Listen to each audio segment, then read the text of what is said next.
सूर्यवंशी नेले league match अपमान प्रतिशोध। फाइनाल श्रीलंका को एका ध्वंस कले वैभव सूर्यवंशी। 29 बॉल 94 रन पाड़ी खेली रचिले तांडव।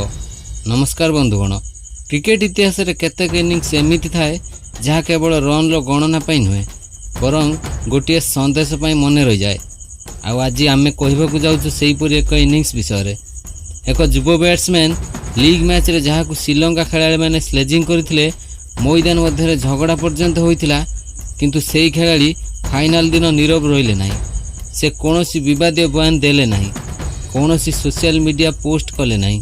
से केवल बैट धरी मैदान को ओह्लाइले एवं तापर जहाँ है ताहा देखि समग्र श्रीलंका दल आश्चर्य होगला। 29 बॉल 94 रन, चारिआडे केवल छक्का चौकार वर्षा। प्रत्येक बाउंडरी मन होता गोटे प्रतिशोधर कहानी।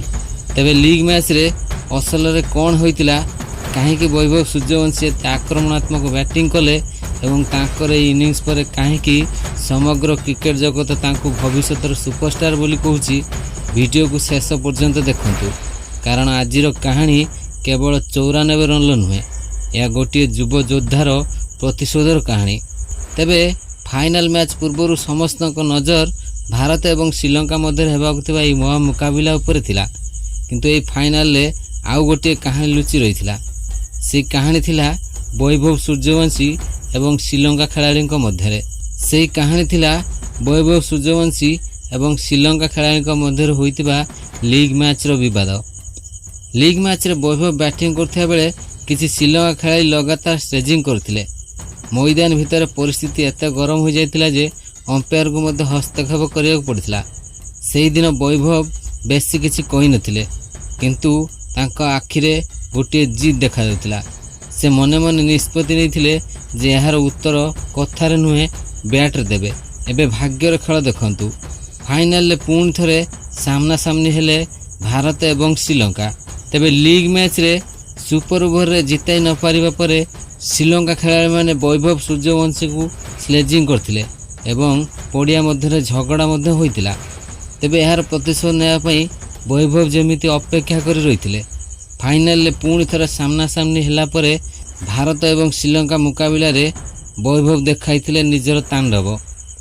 मैच आरंभ होगा सहित वैभव को इच्छा स्पष्ट देखा जाउतिला। प्रथम बॉल से आक्रमण आरंभ करथिले।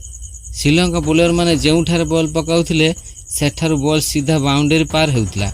दर्शक माने बुझी पारु नथिले जे यह फाइनाल ना कि नेट प्रैक्टिस। केवल किछि ओवर भितर तांको 50 पूर्ण हो गला, किंतु से रुकिबा मूड रे नथिले। प्रत्येक ओवर रे छक्का, प्रत्येक ओवर रे चौका। श्रीलंका अधिनायक बॉलर बदलाइले, फील्डिंग भी बदलाइले, किंतु वैभव बैट को रोकी पारिले नहीं। वैभव 11 बॉल रे रेकर्ड 50 रन करथिले। यहाँ परे आसीथिला सेही मुहूर्त। समस्ते भाबुथिले कि आज से शतक मारिवे। स्कोर बोर्ड रे 94 रन वैभव सूर्यवंशी को खाता रे जोड़ी होता है। आ मात्र 6 रन आवश्यकता थिला। समग्र स्टाडियम छिड़ा हो अपेक्षा करुथिला, किंतु क्रिकेट केबे भी बहुत निष्ठुर मध्य होता है। वैभव 94 रन ले आउट हो जाइथिले।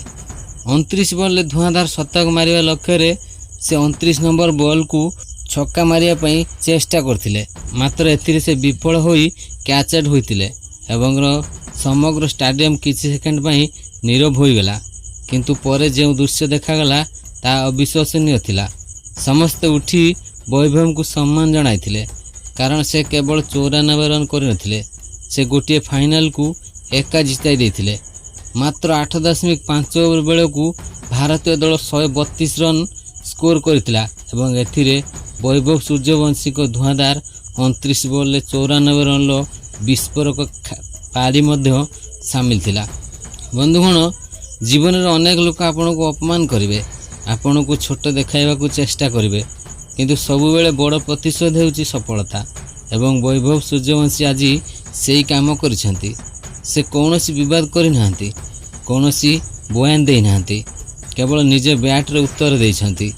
आउ से उत्तर एते जोरदार थिला जे श्रीलंका दल आज को भूली पारिबा नाही। यदि आपण वैभव को यही ऐतिहासिक पारी को समर्थन करती ତେବେ କମେଣ୍ଟରେ ଲେଖନ୍ତୁ ବୈଭବ ଭବିଷ୍ୟତର ସୁପରଷ୍ଟାର।